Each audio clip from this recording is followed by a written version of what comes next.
Late last year, I bought a very cheap and very broken E39 BMW M5 for $4,000.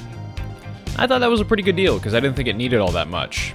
Well, it's now June, and this is the second video I'm making on it because everything went so catastrophically wrong when trying to fix this thing up that it has taken 6 months just to get it in a daily driving state. Yay! The most immediate problem was that the throttle position sensor started acting up and putting the car into limp mode, so before we could even get it up to the car wizards in order to work on it, we had to first fix that, which meant I got to use my shop for the first time in like 8 months. Unfortunately, that meant that I had to move all of the stuff that was parked in the way. So the boat needs moved, and also there's an Insight that hasn't run in a year that also needs moved. I did at least pump up the flat tire, which is holding so far. 73% state of charge, it's maintaining well. Hey, Tyler, your ozone generator's still in here. We just kind of shoved all the mess off to the periphery so that we could hopefully fit the M5 in there. It's kind of large. Hey, we can tow something with a Ranger for the first time, so that's cool. It's generally good for high amperage stuff to be wet, right? Oh boy. So, yeah, what happened is the throttle position sensors on these cars are on the back of the engine, right up against the firewall. And when they go bad, the car will only manage the engine speed using the idle air control valves, which is less than ideal. BMW really was onto something in the early 2000s, weren't they?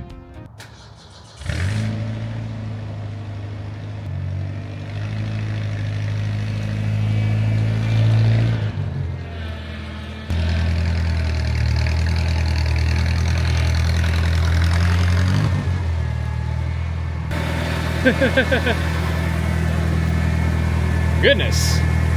Huge thank you to Daniel for giving me this toolbox.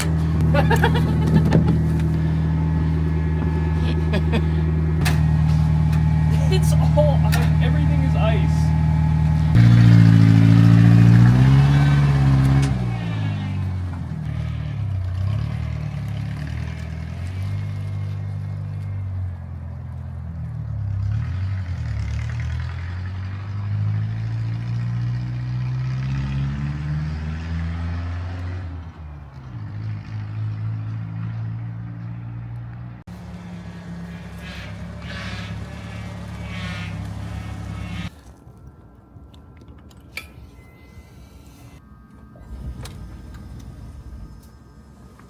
Uh-oh. There we go.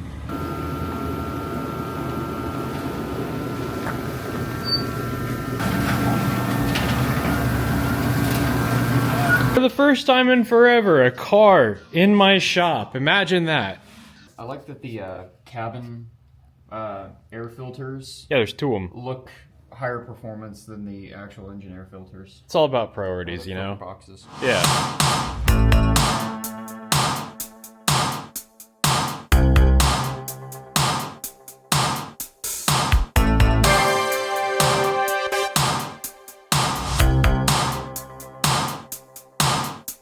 Look at that. Let's start it. Yeah.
mildly frustrating, but still easier than any intake manifold removal on like any other car. Right. And look at this. It's technically not an intake manifold, it's a plume. See what those are? Coolant pipes. And they're metal coolant pipes in the valley. Imagine that. Oh, except for that little piece of rubber thing there. Huh. That's idle air. Oh, unimportant.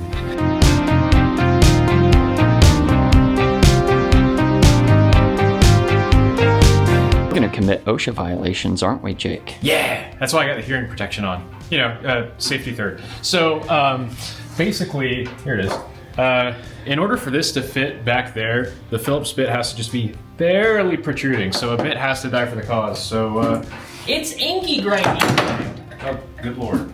That looks incredibly safe. Yep.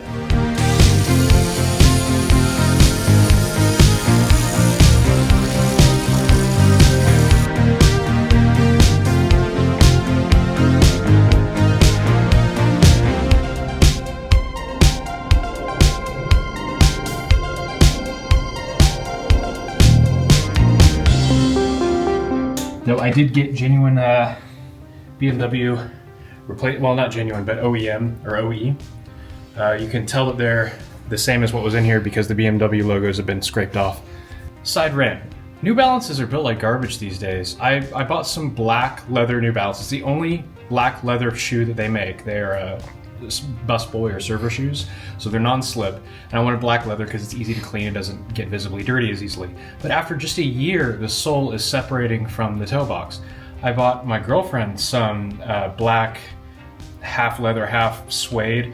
Side note, suede is just such a bad material for shoes. I hate it so much. So I bought her some. Elvis would. Literally within a week, one of their tread blocks started separating and came off, and another tread block started separating and come off. After a week.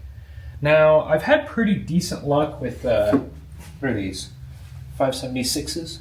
574s. These seem okay, but again, they're suede. They get dirty instantly, and they're impossible to clean. So, like, I just want really comfy leather shoes that aren't white. I mean, I know New Balance makes the $300 one that's actually, like, made in America, and it's the white, you know, leather boomer shoe, but I don't want white.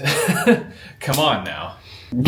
Anyway, back to our regularly scheduled program. Yeah. Listen, I needed to get that off my tits.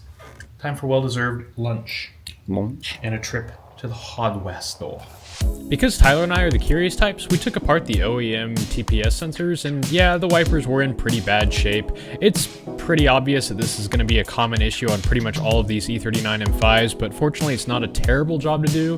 These wiring covers are probably the fiddliest bit, but a little bit of patience will get it done easy enough. Well, they're in, and the car seems to be happy with them. I did a sweep and got reasonably consistent and, you know, that makes sense voltages out of the sensors, whereas before they were absolutely all over the place and one of them was just completely dead. So I guess now we pop the covers back on the wiring harnesses and put the plumbs back on and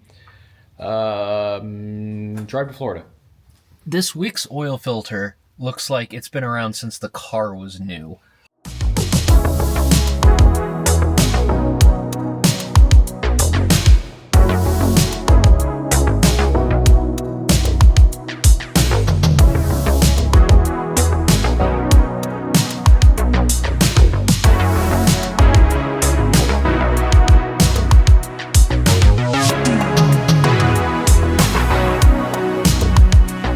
So I've been having some freezing issues with my Blue Bus Bluetooth module, and the designer of it actually got a hold of me and we did some troubleshooting and determined that it was actually the head unit in the car. So he sent me a new one, like an absolute G, so that he could have mine and do some diagnostics with it. These came out pretty easy with just a 2mm hex bit thingy, and here's what it looked like before with the original 4x3 nav that was in it. I didn't change the screen, just the actual control unit in the trunk that has the DVD player and everything in it, and the result looks like this with a fancy M logo. and then it has a slightly newer display once it actually boots up. But the main thing is that it actually works, and it works great with the Blue Bus. Everything, all the functionality is fantastic. This is a really, really well thought out product, and it's really cool that it works with all of these different head units. I think mine was legitimately just faulty. I think the amp is also faulty in this car because the front right speaker will intermittently just not work.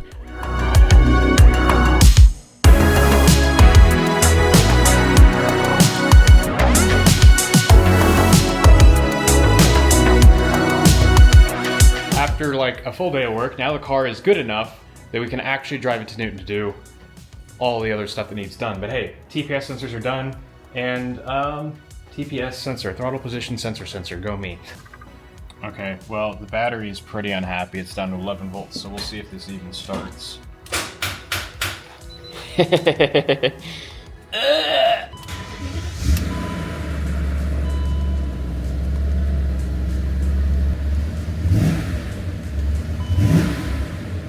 Oh no, the washer fluid!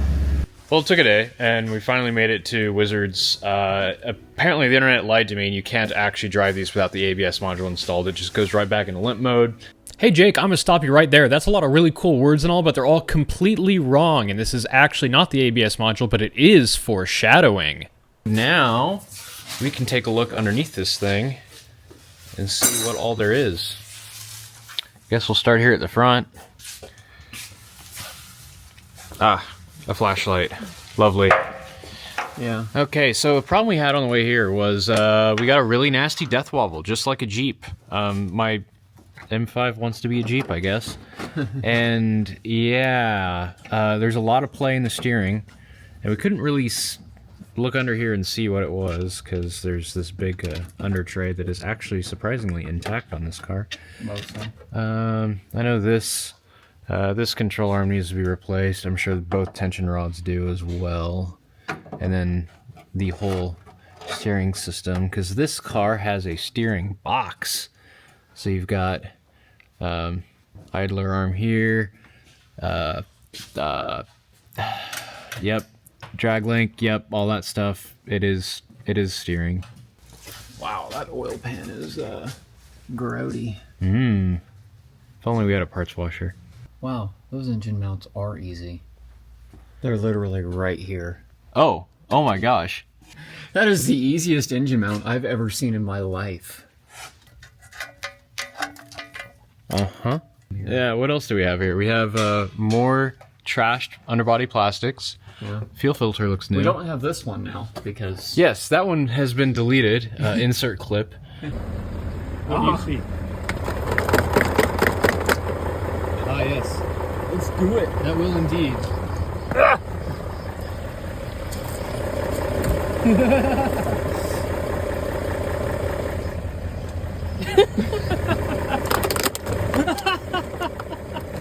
It's so brittle.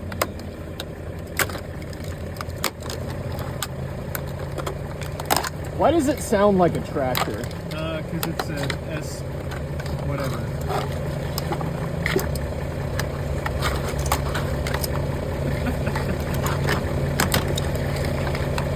Why can't all of it be brittle? There we go.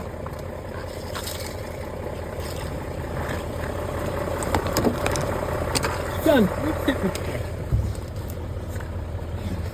Exhaust looks good. Trans looks Leaky. leaky a little bit. Not a lot, it's just Weepy. weepy. Yeah, same though. Input seal on the diff is leaking even though it's been replaced. Yeah. And back here, I think there was an upper control arm that was completely toast. And then both sway bar end links are gone as well. Yeah. Like completely. Oh wow. Yeah, this one was disconnected. Yeah. Oh, and it's starting to rub into the control arm. Hang on. Oh. The bracket broke. That's new. That's safe. Sick. Sway bar disconnect. For what I paid, and for how many miles were on it. Yeah.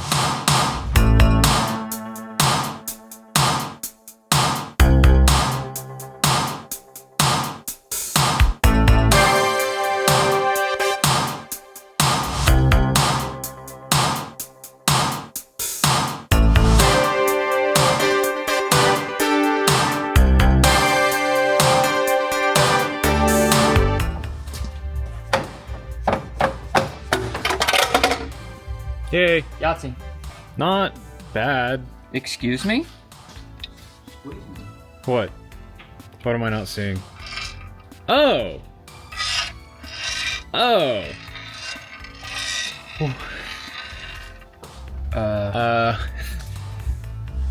Guess we get to figure out where the hell that came from. Yeah, there's a bolt that was in the sump, just chilling there. And there was no work that required removing the sump in any of the service history I have for this car. So that's a little interesting. That happened organically. Homegrown, organic BMW failure. I like my bolts free range. Oh, yeah, so let's take a look here. So we've got main oil pickup, and these are the two dry sump pickups.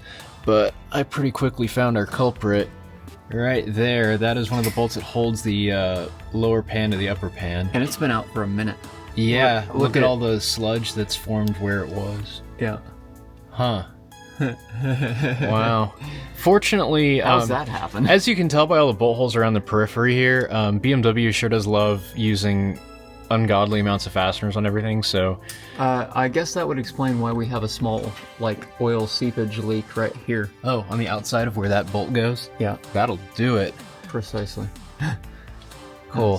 That is a meaty looking oil pump. Yep. Oh. LED light is leaving the chat actively. So I guess we'll toss the lower oil pan in the parts cleaner.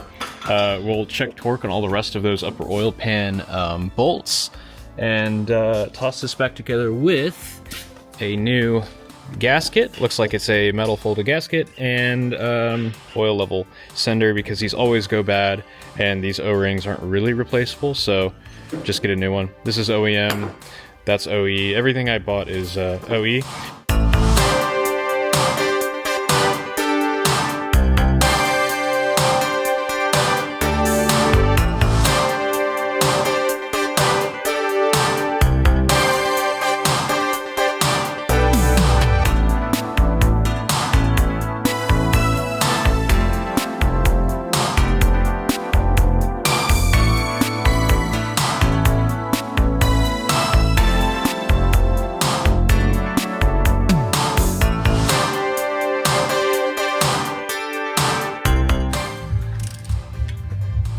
Are you winning?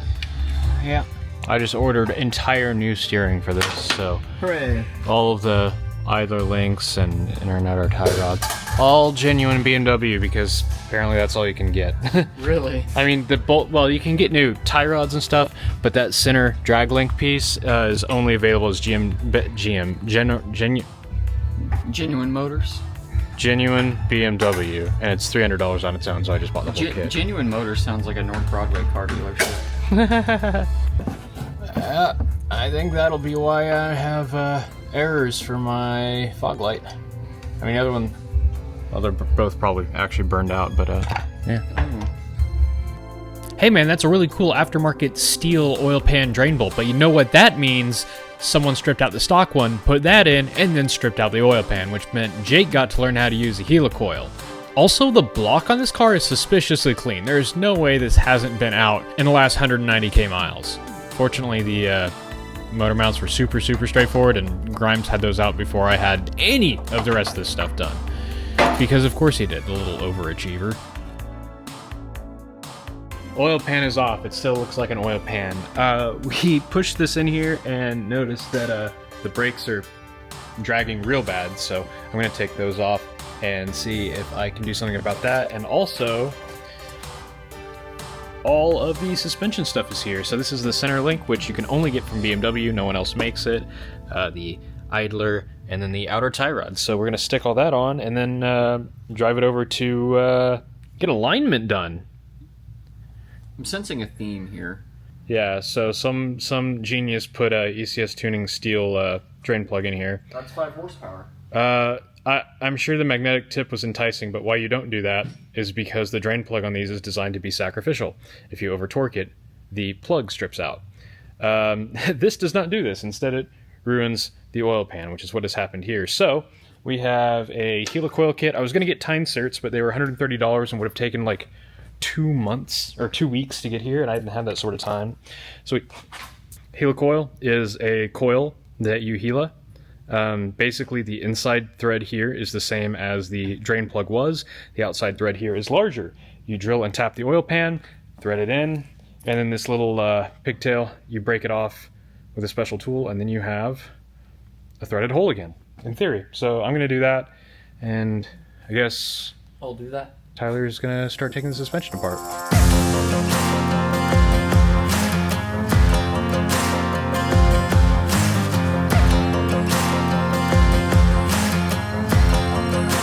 Just doing what I do worst, Wiggling? pulling the rod out.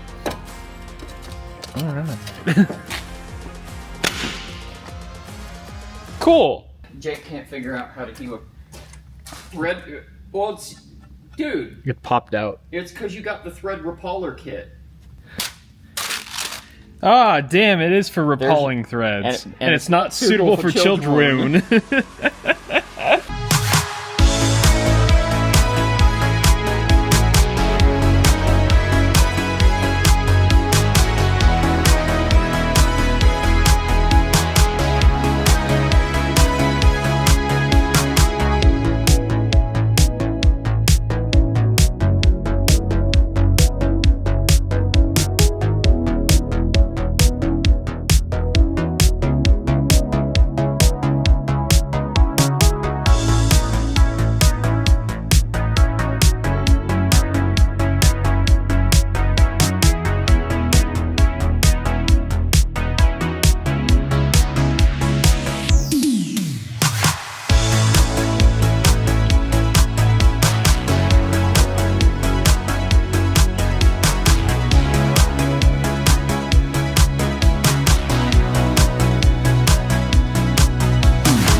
So after all that work, do you think we actually solved the problem?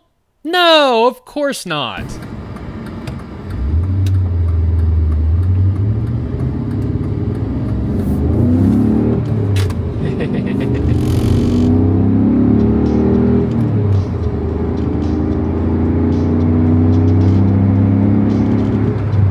Right at about 60.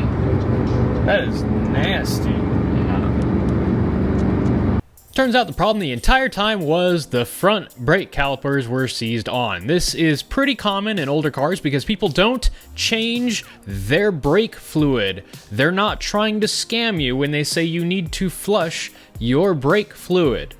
So we rebuilt both front calipers, and also I got the ABS module back from the rebuilding service, which is going in right here. And that's what the pistons looked like out of the old calipers. They were disgusting. So I got a full rebuild kit, ultrasonic the housings, got them all nice and cleaned up, and Tyler got them put back together because, frankly, I don't know what I'm doing. You think I'm going to trust my brakes to me not knowing what I'm doing? No, I'll trust them to Tyler. That way I can blame him when I crash into a tree.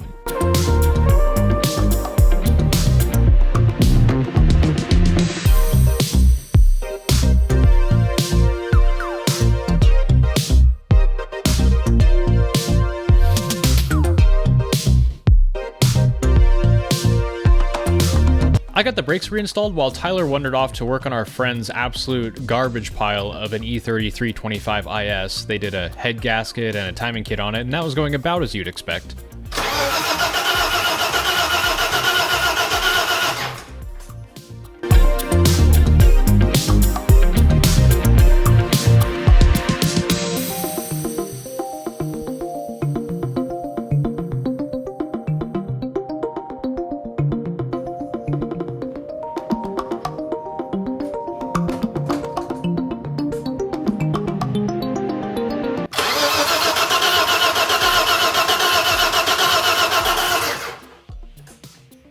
got the rear sway bar reconnected for the first time since I got the car with some new steel replacement brackets and end links, and then got all of the brake lines replaced with new OEM ones, and then we started bleeding the entire system, and it all was going great until the very last caliper when the bleeder broke off. Okay, so I have a prediction, Jake. This isn't gonna work. Something tall-ish there, Uh, but not a whole My prediction I'm is thinking that more like the extractor is going to break off in this. flower. Well, unfortunately, Tyler was right. The extractor did break off in the caliper, and then, I asked some machine shops, and they were like, nope, you're not getting that back out. So, lucky for me, a friend found another guy who he was buying some M5 parts off of, who sold me one caliper, because they're usually only sold in a set, and they're like $2,000. So that was fortuitous. So then we rebuilt that, threw it in, spent 2 weeks bleeding the brakes because you have to actually hook up a tablet and actuate the ABS block for it to bleed properly, but here we are. M5. And drives. It does drive. It is. Oh, that's so good. It is like 100 degrees out, I think. Yeah. Even though we charged the AC, what, like 3 months ago? Yeah, so current issues with the car are the AC has a slow leak that we're fairly certain is the AC service ports, because it's always the AC service ports, except when it's not, like with my Corvette. And these are some goofy, like, ball valve thing. Yeah. Like, they have a... Apparently it's like every old BMW, like pre-E46 or E90, Really? used these, but yeah, it's not just the thing that you can get at O'Reilly's. We still have the trifecta lights for the ABS, despite a new module. I'm pretty sure that's going to be... the wiring on all of the wheel speed sensors is pretty much totaled, so it's probably a wheel speed sensor. The problem here is I can't keep this car. I have to sell this thing reasonably expediently because I've got house repairs, and because of the realities of my self-employment situation. Hang on.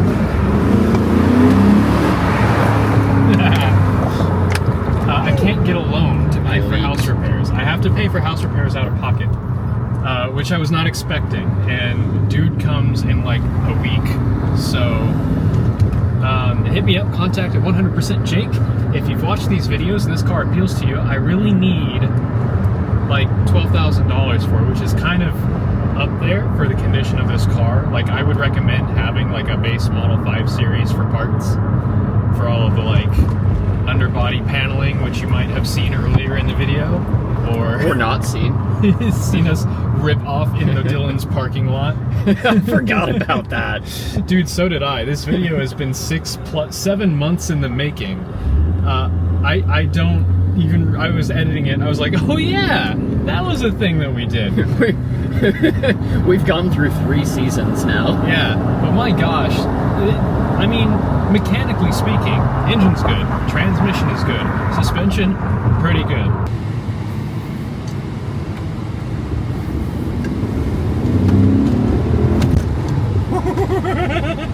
A little bit of a wheel imbalance on the highway, but also this thing shifts really smooth, and a friend of mine tells me that these cars are not known for shifting smooth.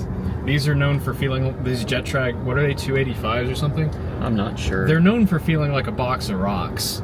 But this thing shifts nice, and it drives really nice. This has the factory Bilsteins, which are not leaking and don't feel wallowy or blown or anything.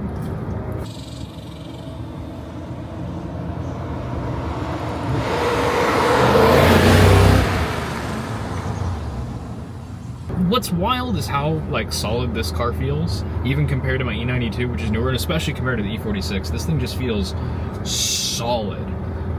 And what's really weird, what's really annoying about BMW in general is this car weighs 100 pounds more.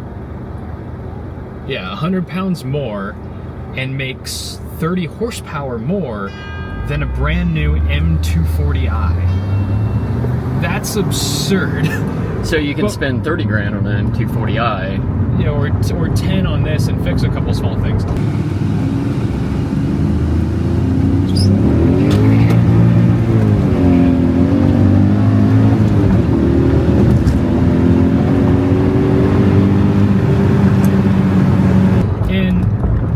this looks a lot better, but it's just like, E39 best car. what's wild there is that means that this is still a competitive car in the modern marketplace. Like, if the performance envelope still covers a brand new M-Sport model, then, yeah. Plus, it makes German V8 noises, It which sounds so good. I mean, the B58 and the M240 isn't terrible, but it's just... still not a dual cam German V8. Pardon you, quad cam. Well, I mean dual overhead. There's 4 bumpy boys in there. QOHC just doesn't really have the same ring to it. Genuinely, I can't think of like things that don't work in this car right now, other than the traction control, that that external door handle. Yeah. Oh, it's doing the E39 seat twist thing. I just noticed that yesterday. Oh yeah, the Bowden cable failed. And for some reason it set a code, which is wild. Yeah, it apparently has a code for seat twisting, which is hilarious to me. So there we have it. I'm probably a solid 8,000 into this car at this point, after, you know, alignments and all the parts and stuff, and, you know, the labor was free, but yeah. Honestly, that was a bargain, and I think $10,000 was a bargain for the driving experience that you get from this. I mean, the hype is real. This is a seriously good car, and it just, oh, it pulls. Oh, that is the one thing. This is the pure facelift model, so it does make the true 400 horsepower, but it also uses a lot of oil. They all use a lot of oil, and they sound like diesels. Check your gas and fill the oil. Yeah. And then the pre-facelifts had different Vanos, so the Vanos rattles really bad on all of these just by design. Huh. But, you know, it's not broken, it's just the way they are. I watched an M539 restorations video where he rebuilt one of these engines, an early one, and it made the exact same noises when he fired it up, and I was like, oh, okay, that's just how they are. All the same. Gotcha. But yeah, somebody buy this car so Jake can fix his house. Yes, please. I approve of it too. My dwelling has issues. I also have issues. I've been spending every cent that I make with Hoovy on my house because it's the only thing of value I have. Even at 10, isn't this cheaper than the M5 that Tyler bought? I think so. So you are the true king of the cheapest M5 Yeah. in the US. Yeah, I think so. Yeah. Cool. Thanks for watching.